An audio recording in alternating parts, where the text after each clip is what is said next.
अलवर का मुख्य बाजार होप सर्कस के चारों तरफ का ही माना जाता है। इसमें होप सर्कस, बजाजा बाजार, तिलक मार्केट, वीर चौक सहित घंटाघर, सब्जी मंडी और पंसारी बाजार के साथ ही केडलगंज और चर्च रोड आता है। पिछले दिनों कोरोना काल में लॉकडाउन में प्रशासन ने यहां बाजारों में प्रवेश पर रोक लगाते हुए बैरिकेड्स लगाकर बाजारों का रास्ता बंद कर दिया था। लगभग 10 माह बीत जाने के बाद भी आज तक बैरिकेड्स नहीं हटाए गए, जिसका खामियाजा पूरे बाजार को उठाना पड़ रहा है। मैं होप सर्कस अध्यक्ष अशोक कुमार गुप्ता। मैं प्रशासन से सिर्फ यही चाहता हूं कि बाजार में होप सर्कस के चारों तरफ जो गाड़ी घोड़ों की आने जाने की व्यवस्था बंद की गई है, इससे सारा व्यापार ठप हुआ है।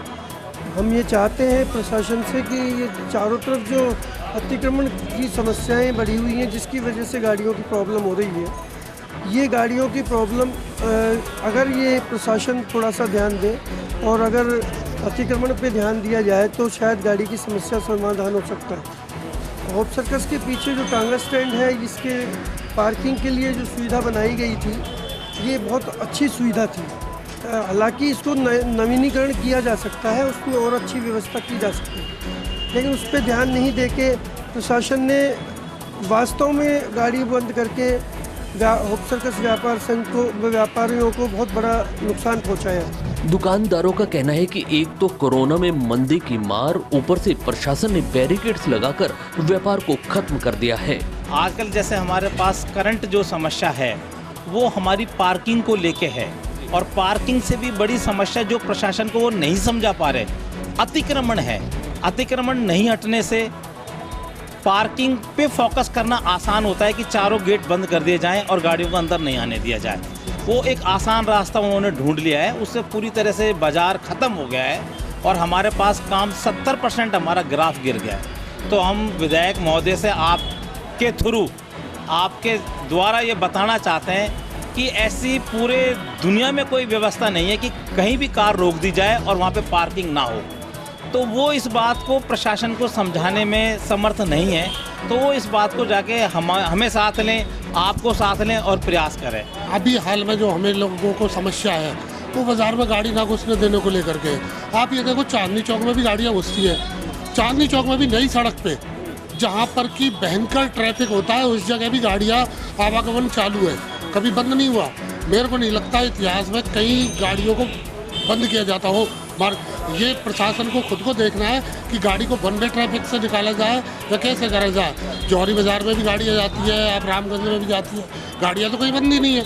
आज कल को व्यापारी को अपनी दुकान आना है, अपने माता पिता को छोड़ के जाना है, तो गाड़ी कम से कम इतनी तो उपलब्धता कराई जाए कि वो बाजार में उतार करके गाड़ी को आगे पार्क ले जाया जाए। तो इतना तो होना चाहिए। और इसके लिए हम पूर्व में एसपी साहब से मिले भी थे, उन्होंने हमें ये भी कहा था कि जल्दी इस समस्या का समाधान करेंगे। इस मामले में दुकानदारों की जिला प्रशासन से कई दौर की वार्ता हो चुकी है, लेकिन कोई सुनवाई नहीं हो पाई।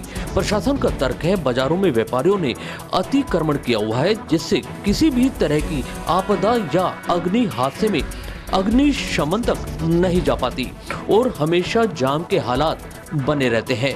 पहले व्यापारी खुद अतिक्रमण हटाएं, उसके बाद प्रशासन निरीक्षण कर बैरिकेड्स को हटाएगा। लंबे समय से व्यापारियों की डिमांड है कि जो 4 व्हीलर्स वगैरह बंद कर रखे हैं, एक तो उनका सुचारू रूप से इसमें वापस से चालू किए जाएं।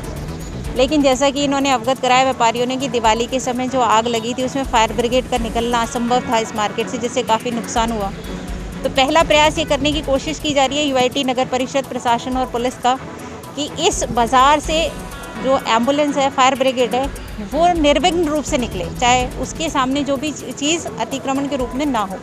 तो हमारा पहला मुद्दा है कि अगर कोई घटना दुर्घटना हो जाती है, फायर ब्रिगेड का रूट एकदम क्लियर होना चाहिए। तो कल हम उसका एक ड्रिल करेंगे कि फायर ब्रिगेड सुचारू रूप से निकले और कोई भी चीज़ उसके रास्ते में नहीं आए, और लाइन के डिमार्केशन हो, जो वाइट लाइन है उसके बियॉन्ड कोई भी चीज़ खड़ी नहीं हो, उसका एक जुर्माना फिक्स करके नगर परिषद उसका चालान करेगी, और सोमवार से एक तरफा यातायात शुरुआत करने की व्यवस्था की जाएगी। इस संदर्भ में नगर परिषद आयुक्त सोहन सिंह नरूका के नेतृत्व में अग्निशमन वाहन को बाजारों से निकाला गया और निरीक्षण किया गया। इस दौरान अतिक्रमण पर लाल निशान लगाकर उन्हें चिन्हित कर स्वयं अतिक्रमण हटाने के निर्देश भी दिए गए। कुछ दिन पूर्व व्यापार मंडल के प्रतिनिधिगण श्रीमान जिला कलेक्टर महोदय रेडियम साहब से मिले थे और उनके द्वारा शहर के मुख्य बाज़ारों में जो अतिक्रमण किया हुआ है लोगों ने, उनको अतिक्रमण हटवाने के लिए और रोड को सुचारू करवाने के लिए उन्होंने निवेदन किया था।